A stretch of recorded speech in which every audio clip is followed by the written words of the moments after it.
of last year, they passed the stimulus package. Now, Harry Reid, of course, celebrated that only 36,000 jobs had been lost in one day. Do you think the stimulus package was an effective policy? I do not think it was. We have lost 8.4 million jobs over the last 24 months. Stimulus package that was passed back in February or March of '09 has had little or if any impact on job creation because it's been used to bail out states who are in financial trouble. They used it as a one-time fix, not as a long-term investment. They used it as a Band-Aid instead of fixing what was really wrong. We should have used that stimulus money to build roads and bridges, construction projects, putting people back to work over long periods of time with good paying jobs. We need to remember that the federal government can't create jobs. It's the private sector, it's the small businessman who can get a loan from his bank and go out and create a business and begin to hire people. And the banking system is broken, and is still broken. So, what you're saying is you would let the private sector work it out. Is there what would be your exact way of going to help the economy? What do you think would be best for the economy? The first thing we need to do is a moratorium on capital gains taxes. In other words, if you buy a piece of property or sell a piece of property, you would be exempt from paying a 15 or 20% capital gains tax on that. So that you would say, well, you know, I've got this piece of property, I want to sell it, but I don't want to sell it and pay that kind of tax. Or I don't want to buy something and then later when I sell it have to pay that tax. So I would put a moratorium on a capital gains tax. In other words, eliminating the taxes on small businesses for about 24 months. The other thing I do, I would reduce the corporate income tax from 35% to 25 or 27%. What you want to do is free up money for the small businessman or business owner. Because when I see a small businessman, there's some women out there looking, they're business owners. We have got some really, really smart young women who are in business now, so I have to change what I say. I say business owner instead of businessman.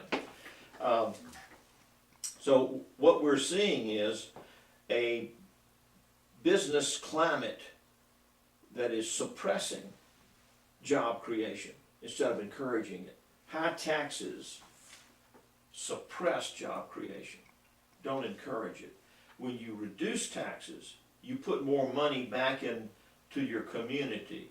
Your small business owners have more money to expand their businesses, hire more people, go out and purchase additional businesses.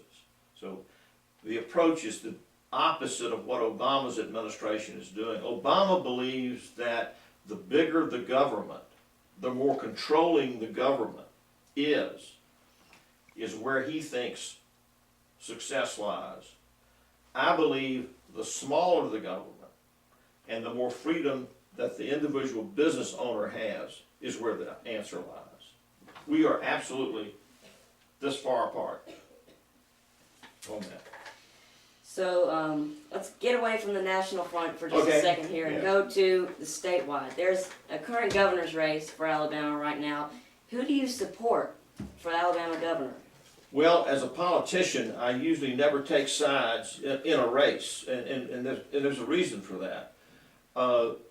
You can have your friends running against one another, if you know what I'm saying. In other words, we never know who's going to run in a race, who decides that they're going to run. I may have my best friend from high school running, and I may have my best friend from college running, both running against each other, and I'm running. And so what I usually do is never get involved in picking someone as a favorite, because I don't want to influence anyone's vote. You know, I think America ought to make up its mind about who, you know, individually. So I wouldn't I wouldn't venture into that because I'm either gonna hurt somebody's feelings or they're gonna hurt mine or something, so. Now, let's go back to the national security. What do you think about President Obama's new nuclear policy to limit the use of them even in defensive situations? I think Obama is an appeaser. I think Obama thinks that he can sit down with an Iran or a North Korea and talk them into being nice. And I think that's a mistake. I don't think you can talk Iran or North Korea into being nice. I think these people are evil.